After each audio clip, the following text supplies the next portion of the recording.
नमस्कार दोस्तों, स्वागत है आप सभी का आपके अपने YouTube चैनल करनी रीड क्लासेज में। आज के इस वीडियो में हम हमारा जो फिजिक्स का महत्वपूर्ण टॉपिक चल रहा था लाइट या प्रकाश, उसका एक महत्वपूर्ण बिंदु जिसे हम मिरर या दर्पण के नाम से जानते हैं, उसके बारे में हम विस्तार से पढ़ेंगे। उससे पहले हमने प्रकाश की जो पिछली क्लास थी या जो पिछला वीडियो आया था प्रकाश का, उसमें हमने प्रकाश का जो बेसिक नॉलेज है उसके बारे में देखा था। उस वीडियो में हमने प्रकाश के बारे में जो जो जाना था उसका हम हल्का सा रिवाइज कर लेते हैं। तो सबसे पहले हमने पिछले वीडियो में जाना था कि जो प्रकाश है वो क्या है। तो हमने देखा था कि प्रकाश एक प्रकार की एनर्जी है जो वस्तुओं को दृश्यमान बनाती है। इसके बाद हमने जाना था कि प्रकाश के सोर्सेज क्या क्या है। तो हमने प्रकाश के सोर्सेज को टू टाइप के अंदर डिवाइड किया था, जिसमें आपके ल्यूमिनस सोर्सेज और एक थे आपके डार्केस्ट सोर्सेज। इसके बाद हमने देखा था कि जो प्रकाश की प्रॉपर्टी है यानी कि प्रकाश के जो गुण हैं वो क्या क्या है। उसके बाद हमारे जो बिंदु चल रहा था वो था रिफ्लेक्शन ऑफ लाइट, जिसे प्रकाश का परावर्तन भी कहते हैं।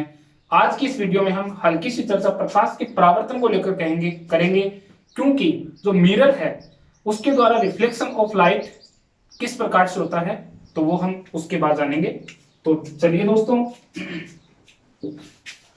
हमारा जो तो आज की क्लास की जो शुरुआत हो रही है वो हो रही है रिफ्लेक्शन ऑफ लाइट से। जो हमारा पॉइंट रहेगा वो रहेगा प्रकाश का परावर्तन। प्रकाश का परावर्तन। प्रकाश का परावर्तन जिसे इंग्लिश में रिफ्लेक्शन ऑफ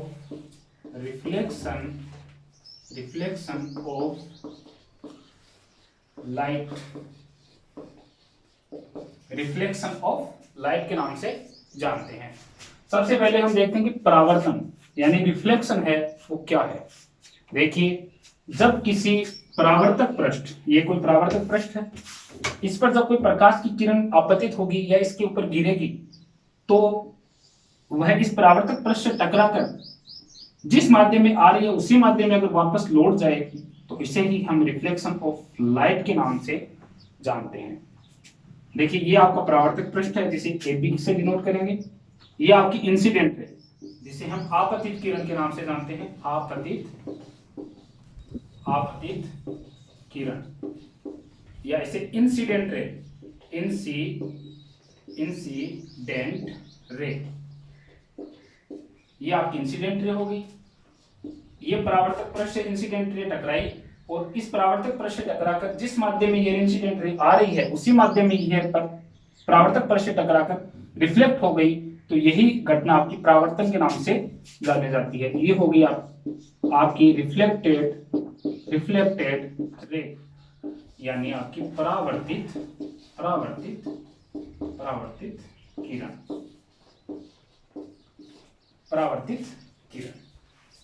अब आगे हम देखेंगे जो परावर्तन के नियम है वो कौन कौन से हैं। तो देखिए, इसी डायग्राम के अंदर हम देखते हैं कि ये है आपका नॉर्मल, जिसे हम अभिलंब के नाम से जानते हैं। अभिलंब। इस नॉर्मल के साथ जो ये इंसिडेंट रे है जो एंगल बनाएगी उसे हम कोण I से डिनोट करेंगे और इसे इंसिडेंट एंगल यानी आपतन कोण के नाम से जाना जाता है। इंसिडेंट एंगल यानी आपतन कोण। और ये कोण जो परावर्तित किरण और जो नॉर्मल है उनके बीच में जो कोण बनेगा वो होगा आपका परावर्तन कोण, जिसे हम रिफ्लेक्टेड एंगल के नाम से जानते हैं। ये हो जाएगा आपका कोण R और इसे डिनोट करते हैं कोण R से, और ये है आपका रिफ्लेक्टेड एंगल। अब जो परावर्तन के नियम है वो आपके कौन कौन से हैं वो देखिए। जो कोण I है यानी जो आपका आपतन कोण है वो इक्वल होगा कोण R के, यानी आपतन कोण है वो बराबर होगा परावर्तन कोण के। तो कोण I बराबर होगा कोण R, यानी आपतित किरण नॉर्मल के साथ जितना एंगल बनाएगी उतना ही कोण है वो परावर्तित किरण और नॉर्मल के बीच बनेगा। इसे हम एक एग्जांपल से समझते हैं। मान लीजिए कि आपतित किरण है वो नॉर्मल के साथ आपका जो कोण I है वो है आपका 50 डिग्री, यानी आपतित किरण नॉर्मल के साथ 50 डिग्री का कोण है वो बना रही है, तो आपका जो परावर्तन कोण है वो कितने डिग्री का होगा। तो इस नियम के अकॉर्डिंग जो आपका कोण R है वो होगा आपका 50 डिग्री। देखिए ये एकदम सिंपल क्वेश्चन बनेंगे इस प्रकार से। रीट के अंदर इसी प्रकार के क्वेश्चन है वो पूछे जा रहे हैं। इसके अलावा किस प्रकार के क्वेश्चन है वो इस यहां से पूछ सकते हैं, उनकी हम चर्चा करेंगे। इस पॉइंट से आपका जो सेकंड प्रकार का जो सेकंड टाइप का क्वेश्चन है वो इस प्रकार से बनेगा कि आपकी जो इंसिडेंट रे है यानी आपतित किरण है वो आपके परावर्तक पृष्ठ के साथ अगर 40 डिग्री का कोण बना रही है तो आपसे ये पूछ लिया जाएगा कि जो आपकी रिफ्लेक्टेड एंगल है वो कितने डिग्री का होगा, या आपसे ये पूछ लेंगे कि जो रिफ्लेक्टेड रे है वो आपके परावर्तक पृष्ठ के साथ कितना डिग्री का कोण है वो बनाएगा। तो इन दोनों क्वेश्चनों पे भी हम हल्की सी चर्चा यहाँ कर लेते हैं। ये है आपका परावर्तक पृष्ठ, ये आपकी इंसिडेंट रे, ये आपकी रिफ्लेक्टेड रे, ये आपका नॉर्मल, ये है आपका कोण आई जिसे हमने इंसिडेंट एंगल कहा था, और ये है आपका कोण आर जिसे हमने रिफ्लेक्टेड एंगल कहा था। अब हमारा फर्स्ट टाइप का जो क्वेश्चन है वो ये है कि आपकी जो इंसिडेंट रे है वो परावर्तक पृष्ठ के साथ अगर 40 डिग्री का कोण एंगल है वो बना रही है तो आपका जो रिफ्लेक्टेड एंगल है यानी कि कोण आर वो कितना बनेगा। तो देखिए ये कोण 40 डिग्री का है, नॉर्मल है वो इसके ऊपर क्या है लंबवत है, तो ये टोटल है वो कितना कितना होगा 90 डिग्री। तो आपका ये 40 हो गया तो ये कोण आई ये कितना रह गया 50 डिग्री। और हमने अभी भी देखा था कि कोण आई और कोण आर इक्वल है, तो ये 50 का है तो ये भी 50 का, तो आपका कोण आर है वो हो जाएगा 50 डिग्री का। एक तो इस तरह के क्वेश्चन आ सकते हैं। आपका जो दूसरा टाइप रहेगा वो आपसे ये पूछ लेगा कि आपका जो आपकी परावर्तक पृष्ठ के साथ आपतित किरण 40 डिग्री का कोण है वो बना रही है, तो आपकी जो रिफ्लेक्टेड रे है वो परावर्तक पृष्ठ के साथ कितने डिग्री का कोण है वो बनाएगी। तो देखिए दोस्तों ये 40 का है तो ये भी 40 का ही रहेगा। अब ये 40 का क्यों होगा, देखिए ये सिंपल आपकी रे है, इसके ऊपर टोटल जो एंगल बनता है वो कितने का बनता है 180 का, 180 का बनता है। अब देखिए यहां ये 40 का है और ये आपका आ गया 50 का, फिर ये भी आपका 50 का, तो टोटल कितने हो गए 40 50 90 और 50 140, और आपका टोटल कितना बनता है 180 का 180, तो इसमें से लेस कर देंगे 140 तो ये बच जाएगा आपका 40 डिग्री। इस प्रकार से आपसे दो तरह के क्वेश्चन है वो यहाँ से पूछे जा सकते हैं। इसके बाद आपका जो सेकंड लॉ है परावर्तन का जो सेकंड नियम है वो क्या है, वो है कि जो आपकी परावर्तित किरण आपकी आपतित किरण और आपका अभिलंब वो तीनों एक ही तल में होते हैं। जो आपका सेकंड नियम है वो होता है आपकी जो आपतित किरण यानी इंसिडेंट रे, आपतित किरण, आपका अभिलंब वह जो आपकी रिफ्लेक्टेड रे है यानी परावर्तित किरण, परावर्तित किरण, ये तीनों एक ही तल में होते हैं, एक ही तल में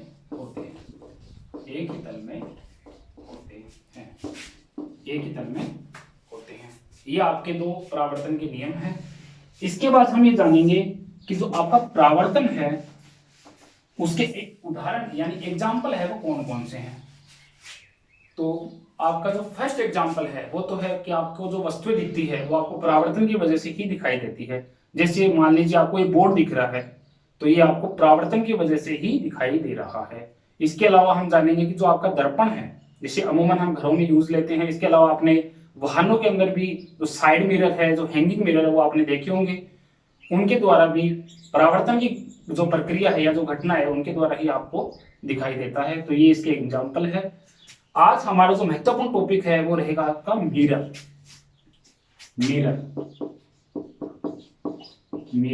जिसे हम दर्पण के नाम से जानते हैं। अब देखिए सबसे पहले तो मिरर क्या होता है। मिरर जो आपका पारदर्शी कांच है उसके एक तरफ आप सिल्वर सल्फाइड या आप ZnS जिंक सल्फाइड से अगर लेप कर दें तो वो आपका मिरर कहलाता है। अब मिरर के कितने टाइप होते हैं, तो मिरर है वो मुख्य रूप से दो प्रकार के होते हैं। एक होते हैं आपके प्लेन मिरर जिसे हम समतल दर्पण के नाम से जानते हैं, एक है आपके समतल दर्पण जिसे हम बोलते हैं इंग्लिश में प्लेन मिरर। और जो सेकंड टाइप है वो रहेंगे आपके गोलीय गोलीय दर्पण, जिन्हें हम बोलते हैं spherical spherical spherical spherical mirror spherical mirror गोलीय दर्पण। अब देखिए दोस्तों, गोलीय दर्पण है उनको भी दो टाइप के अंदर या दो पार्ट्स के अंदर डिवाइड है वो किया गया है। एक है आपका उत्तल दर्पण, उत्तल दर्पण जिसे हम बोलते हैं कॉन्वेक्स मिरर, और एक रहेगा आपका अवतल दर्पण, अवतल दर्पण जिन्हें हम बोलते हैं कॉनकेव मिरर। आज की इस वीडियो में हम देखेंगे कि जो समतल दर्पण यानी जो प्लेन मिरर है उसके यूज क्या क्या है, उनसे जो इमेज फॉर्मेशन है वो किस प्रकार से होती है, इसके अलावा जो समतल दर्पण की जो प्रॉपर्टीज है, जो गुण है वो कौन कौन से हैं जो कि एग्जाम की पॉइंट ऑफ व्यू से सबसे ज्यादा महत्वपूर्ण है, उनके बारे में हम चर्चा करते हैं। तो हमारा जो नेक्स्ट पॉइंट रहेगा वो रहेगा आज का प्लेन मिरर, जिसे हम बोलते हैं समतल दर्पण, समतल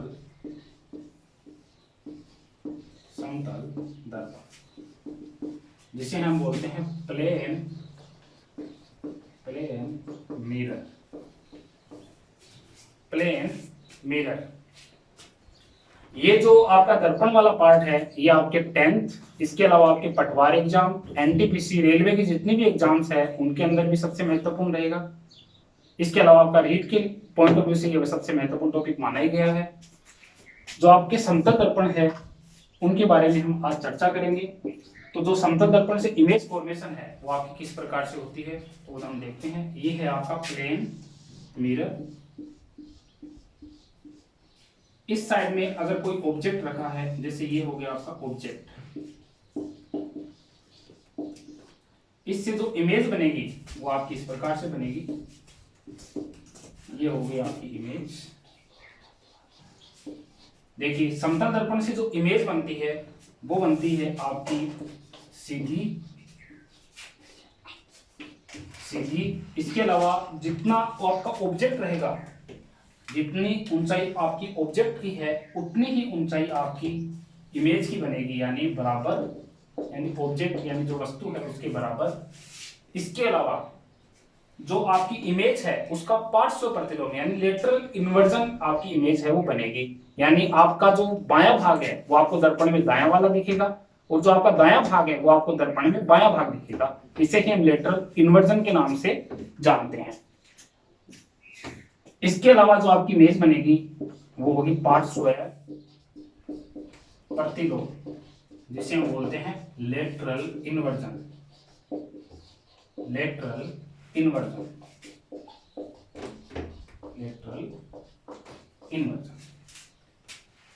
जो इमेज है वो आपकी समतल दर्पण के अंदर इस प्रकार से बनेगी। अब जो समतल जो प्लेन मिरर है उसके यूज क्या क्या है उसके बारे में हम देख लेते हैं कि समतल दर्पण के कहां उपयोग है वो किए जा सकते हैं।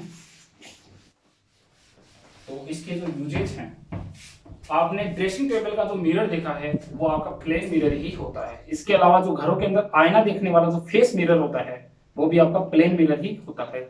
इसके अलावा जो आपका पनडुब्बियों के अंदर जो पेरिस्कोप जो परिदृश्य होता है उसके अंदर भी आपके प्लेन मिरर ही लगे होते हैं। उसके अंदर क्या होता है कि आपके दो प्लेन मिरर 45 डिग्री के एंगल पे लगे होते हैं, जिसमें जो नोसेलिक होते हैं जो कि आपके पानी के नीचे यानी समुद्रों के अंदर, जो पानी के अंदर पनडुब्बी में रहते हैं, वो क्या करते हैं, इसका यूज किस प्रकार से करते हैं वो देखते हैं। कि एक प्लेन मिरर तो आपका ऐसे रहेगा नीचे की साइड में, और एक प्लेन मिरर आपका पानी के ऊपर लगा होगा इस प्रकार से। तो जो बाहर का दृश्य होगा वो ऊपर वाले कैमरे के अंदर वो उनको दिखेगा, और वो कहां से देखेंगे, जो नीचे वाला जो मिरर लगा होता है वहां से उनको बाहर का दृश्य है वो दिखेगा। इसके अलावा आपने बचपन के अंदर एक वो आता था टॉय, जिसे हम बोलते थे बहुरूपदर्शी या क्लेडियोस्कोप। उसके अंदर अलग अलग प्रकार की, जैसे हम बटन को दबाते थे अलग अलग प्रकार की इमेज है वो हमारे सामने आती थी। तो उसके अंदर भी आपका प्लेन मिरर ही यूज है वो होता था, यानी uses of plane mirror, use of plane mirror. यानी समतल दर्पण के उपयोग। एक होगा आपका फेस मिरर, जो आईना जिसे हम चेहरा देखने का दर्पण या आईना देखने वाला दर्पण के नाम से जानते हैं, वो उसमें भी आपका प्लेन मिरर यूज होता है। इसके अलावा आपका जो क्लेडियोस्कोप है, जो क्लेडियोस्कोप इसको जिसे हम बोलते हैं बहुरूपदर्शी, बहुरूप, इसके अंदर आपका जो प्लेन मिरर है वो आपके तीन प्लेन मिरर आपके 60 डिग्री के एंगल पे रखे होते हैं। इसके अलावा जो यूज है वो होते हैं आपके पेरिस्कोप जिसे हम बोलते हैं परिदर्शी, जिसका उपयोग है वो जो पनडुब्बियों के अंदर जो सैनिक करते हैं उनमें। और इसमें जो प्लेन मिरर होते हैं उनकी संख्या होती है दो प्लेन मिरर आपके 45 डिग्री के एंगल पे रखे होते हैं। इसके अलावा जो ड्रेसिंग टेबल का जो मिरर है,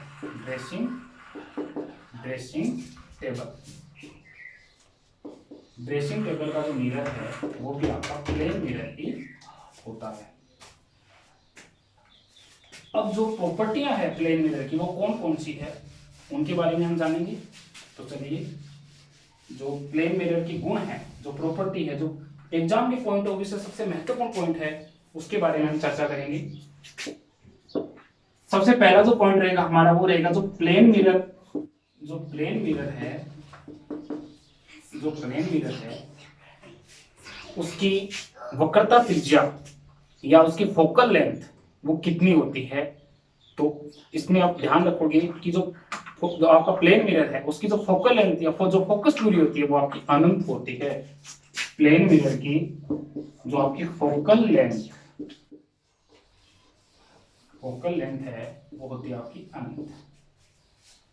आपका जो दूसरा पॉइंट रहेगा यानी जो प्रॉपर्टी है प्लेन मिरर की वो क्या है कि अगर आप अपनी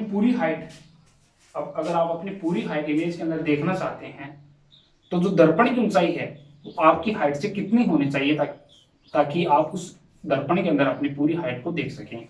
तो इसके लिए आप मान लीजिए आपको 6 फीट अपनी हाइट उसके अंदर दर्पण के अंदर पूरी देखनी है, तो जो दर्पण की हाइट है वो कम से कम 3 फीट यानी आपकी हाइट से कम आधी होनी चाहिए, तभी आप अपनी पूरी इमेज है वो दर्पण के अंदर देख सकते हैं।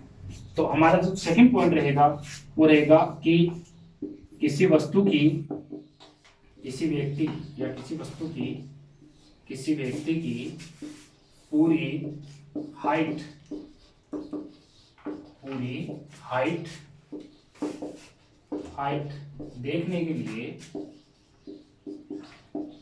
हाइट देखने के लिए दर्पण की जो ऊंचाई है वो व्यक्ति की हाइट की दर्पण की ऊंचाई व्यक्ति की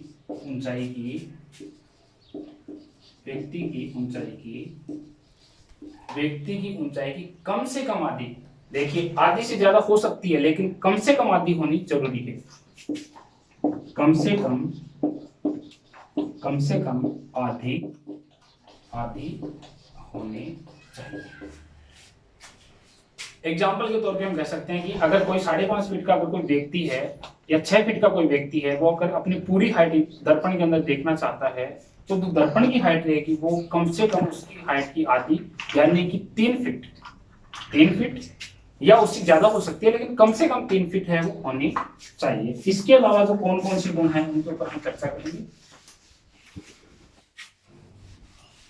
देखिए, अगर कोई वस्तु दर्पण की तरफ v वेग से गति कर रही है तो जो इमेज है वो हमें 2v वेग से गति करती हुई दिखाई देगी।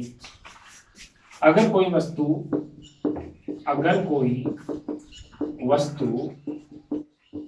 दर्पण की तरफ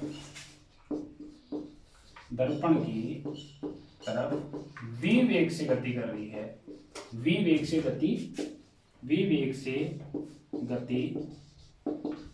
गति कर रही है तो जो आपकी इमेज है वो दर्पण के अंदर से 2v वेग से गति करती हुई हमें दिखाई देगी।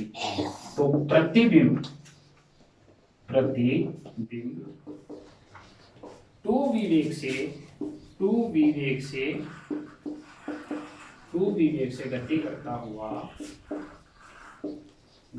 हुआ दिखाई 2v वेग से गति करता हुआ दिखाई देगा। जो आपकी फोर्थ प्रॉपर्टी है वो रहेगी आपकी, यदि कोई समतल दर्पण है, उसके अंदर दो समतल दर्पण इस प्रकार से रखे हैं या थीटा डिग्री के कोण पर रखे हैं, उनके बीच में अगर कोई वस्तु रखी है तो उस वस्तु के कितने प्रतिबिंब संभव है। तो इसके अंदर बहुत से केसेस या बहुत से आपके अलग अलग केसेस बनेंगे, उनके बारे में हम देखते हैं। तो अगर दो दर्पण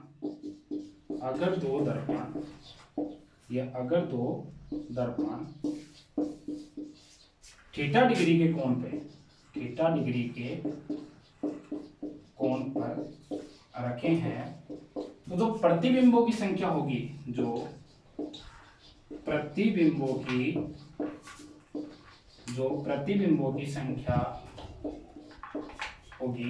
वो होगी, इसके लिए एक फॉर्मूला है जो आपको ध्यान रखना है, यानी n बराबर, तो प्रतिबिंबों की संख्या है n बराबर, ये होगी आपकी 360 बटा थीटा। अगर मान लीजिए आप n का मान n है वो एक अगर सम संख्या आती है, n है वो एक सम संख्या आ रही है तो आपको n-1 करना है, और n अगर एक विषम संख्या है, यदि n एक विषम संख्या आ रही है तो आपकी इमेजेस उतनी ही बनेगी। हम एग्जांपल के थ्रू इसको समझने का कोशिश करेंगे। हम एक दो एग्जांपल लेते हैं इसको समझने के लिए। तो आपका जो फर्स्ट एग्जांपल है वो ये है कि यदि दो समतल दर्पण इस प्रकार से रखे हैं कि उनके जो बीच का एंगल है यानी जो थीटा है वो मान लीजिए आपका 60 डिग्री यानी 60 डिग्री के एंगल पे दो समतल दर्पण रखे हुए हैं, जो थीटा है वो है मान लीजिए आपका 60। तो आपकी इमेजेस कितनी होगी, यानी नंबर्स ऑफ इमेजेस कितनी होगी, तो जो n है वो होगा आपका 360/60। ये 0 से 0 कैंसिल हो गया, 6 से 36 कटेगा, वो कटेगा 6 टाइम। तो आपकी जो n है वो एक सम संख्या यानी इवन नंबर आ रहा है। सो जो नंबर ऑफ इमेजेस है वो रह जाएगी आपकी 6 - 1 यानी कि 5। इस प्रकार से आपको इस प्रकार के जो भी न्यूमेरिकल क्वेश्चन है वो आपसे पूछे जाएंगे, तो इस प्रकार से आपको उनको हल करना है। इसके अलावा हमारा जो सेकंड केस है उस प्रकार रहेगा कि दो समतल दर्पण है वो अगर एक दूसरे के लंबवत है, या तो आपको लंबवत नाम देके पूछेगा या आपको 90 डिग्री का एंगल देके पूछेगा, तो आपको कंफ्यूज नहीं होना है, दोनों एक ही बात है। अगर आपसे ये पूछ ले कि यदि दो समतल दर्पण एक दूसरे से लंबवत रखे हैं या 90 डिग्री के एंगल पर रखे हैं, तो आपका जो थीटा है वो हो जाएगा आपका 90। जो नंबर ऑफ इमेजेस है वो आएगी आपके 360/90। 0 से 0 कैंसिल आउट हो गया, 9 से 36 कटेगा 4 टाइम, तो आपकी नंबर ऑफ इमेज आएगी। अब ये 4 है वो एक इवन नंबर है, तो नंबर ऑफ इमेज है वो एक इससे कम आएगी, यानी आपकी बनेगी 3। इसके अलावा जो केसेस बनेंगे वो बनेंगे अगर दो समतल दर्पण एक दूसरे के समांतर रखे हैं, यानी एक ऐसे और इसके ऊपर एक ऐसे रखा है, तो उनके बीच में जो थीटा बनेगा वो बनेगा आपका 0 डिग्री। जो आपका थर्ड केस है वो बनेगा कि यदि दो समतल दर्पण यानी दो प्लेन मिरर एक दूसरे के समांतर रखे हो, यानी इस टाइम आपका जो थीटा रहेगा वो रहेगा आपका 0 डिग्री। इस टाइम जो नंबर ऑफ इमेजेस है वो कितनी बनेगी, तो जो नंबर ऑफ इमेजेस है वो इसी आपको फॉर्मूले से करने हैं। तो 360/0, अब 360/0 इससे क्या बनेगा, अनंत। तो यहाँ पर आपकी जो नंबर ऑफ इमेजेस आएगी वो आएगी आपकी अनंत। इसके अलावा अगर हम बात करें तो आपका फोर्थ टाइप का जो केस है वो ये बनेगा कि यदि दो समतल दर्पण एक दूसरे के प्रति समांतर यानी एक दूसरे के उल्टे रखे हों, यानी 180 डिग्री के एंगल पर रखे हो, तो जो नंबर ऑफ इमेजेस है वो आपकी कितनी आएगी। तो अगर थीटा हमारा इस टाइम 180 है, तो जो नंबर ऑफ इमेजेस है 360/180 ये आएगा आपका 2। अब 2 भी एक इवन नंबर है तो 2 माइनस 1 यानी कि आपकी इमेज बनेगी 1। अब मान लीजिए आपसे इस प्रकार की क्वेश्चन, ये तो आपके आ रहे थे पूर्ण यानी कि आपके होल नंबर्स में ये आ रहे थे आंसर, इंटीजर्स के अंदर आपके आंसर आ रहे थे। अगर मान लीजिए आपके डेसिमल के अंदर आंसर आ जाए तो आप उनको किस प्रकार से करेंगे। अगर मान लीजिए आपका थीटा है वो आपको दे रखा है 50 डिग्री, तो आपको नंबर ऑफ इमेजेस पूछे तो आपको करना है 360/50। ये आपका आएगा 5, 7, 35 और 2 यानी 7.2। अब इसमें से आपको इंटीजर्स के अंदर आंसर है वो पूछे जाएंगे, तो आपको किस प्रकार से करना है कि आपके जो पॉइंट 2 है इनको आप हटाकर भी कर सकते हो, या आगे जो डिजिट आएगी यानी आप इसके आगे जो डिजिट आएगी वो आएगी आपकी 8, और 8 क्या है, 8 है एक इवन नंबर, तो आपकी जो नंबर ऑफ इमेजेस आएगी वो 8 माइनस 1 यानी कि 7। इस प्रकार से आपको नंबर ऑफ इमेजेस है वो आपको बतानी है। इसके बाद जो हमारा पॉइंट रहेगा, हमारा जो टॉपिक रहेगा वो रहेगा आपका स्फेरिकल मिरर, यानी आपके जो गोलीय दर्पण है वो क्या है, गोलीय दर्पण से इमेजेस है वो किस प्रकार से बनेगी। तो हमारा जो पॉइंट रहेगा वो रहेगा आपका स्फेरिकल मिरर, यानी गोलीय दर्पण, जिसे हम बोलते हैं स्फेरिकल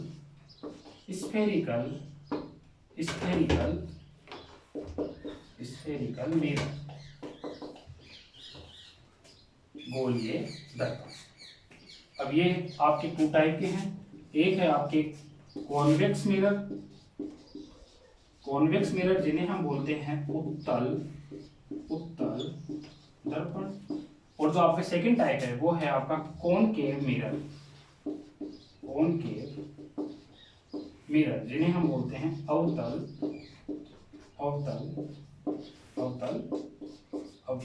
दर्पण।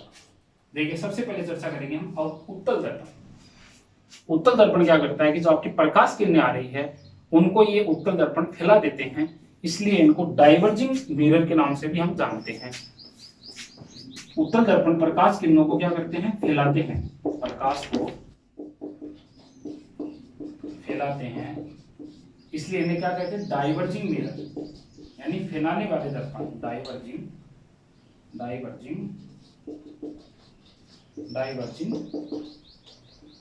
मिरर। और जो आपके अवतल दर्पण यानी आपके जो कॉनकेव मिरर हैं, ये प्रकाश किरणों को एक जगह इकट्ठा या सिकोड़ देते हैं, इसलिए इनको हम अभिसारी दर्पण, इन्हें हम अभिसारी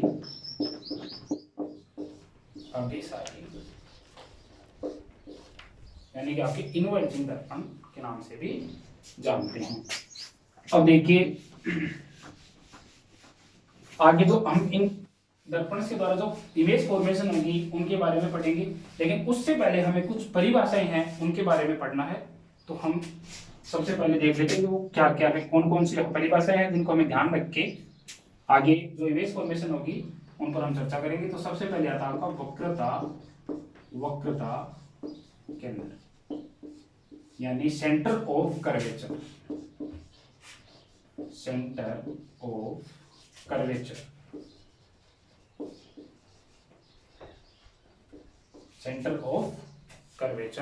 यानी कि आपका वक्रता केंद्र।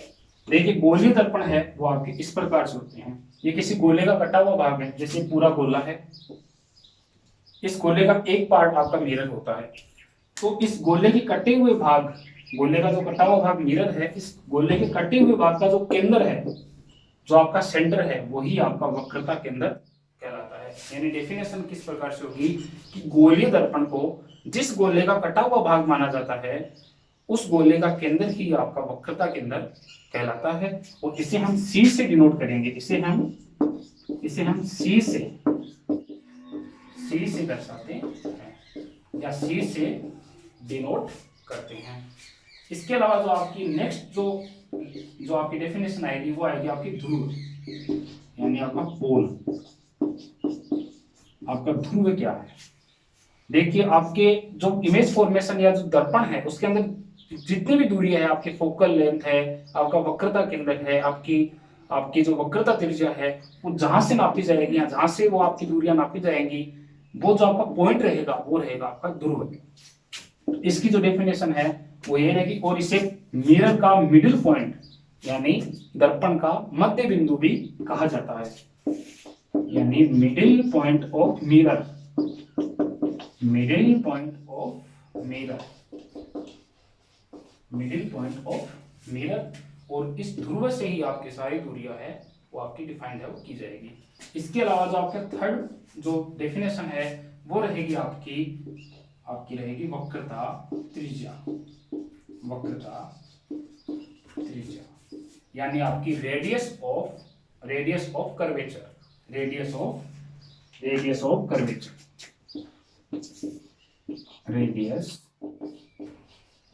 Radius of curvature.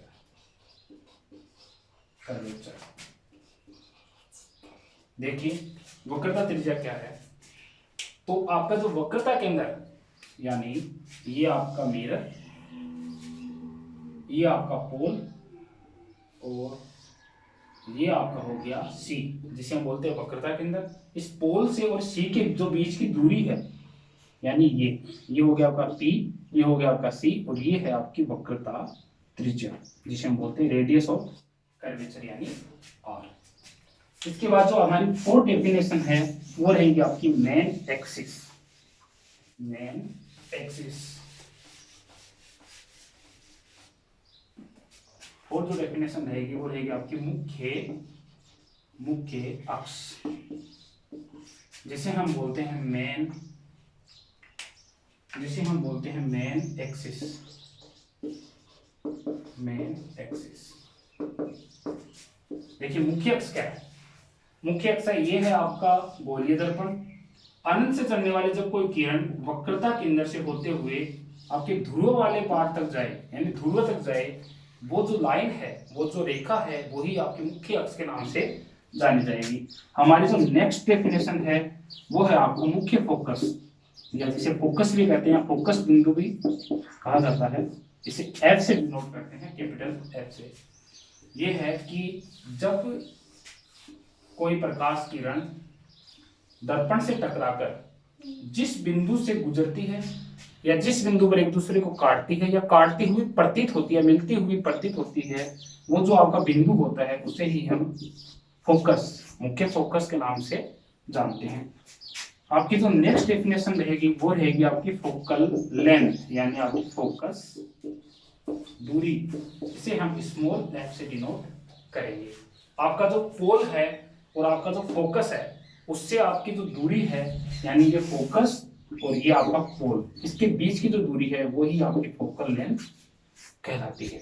यहाँ एक पॉइंट का अगर आप ध्यान रखेंगे जो एग्जाम के पॉइंट ऑफ व्यू से बहुत ही महत्वपूर्ण है, जिसे हम आगे न्यूमेरिकल के अंदर भी लेकर के हल करेंगे, वहां आपको विस्तार से एनालिसिस हो जाएगा उसका। इसे आप नोट डाउन भी कर लेना। जो आपके ये आपका दर्पण, ये है आपकी मुख्य फोकस, ये आपका वक्रता केंद्र और ये है आपका फोकस और ये आपका पोल। आपकी जो वक्रता केंद्र, जो आपकी जो वक्रता त्रिज्या है आर, वो आपकी फोकल लेंथ की डबल होती है। यानी जो आर है यानी आपकी जो आपकी वक्रता त्रिज्या है यानी जो रेडियस ऑफ कर्वेचर है वो आपकी फोकल लेंथ की दुगनी होती है।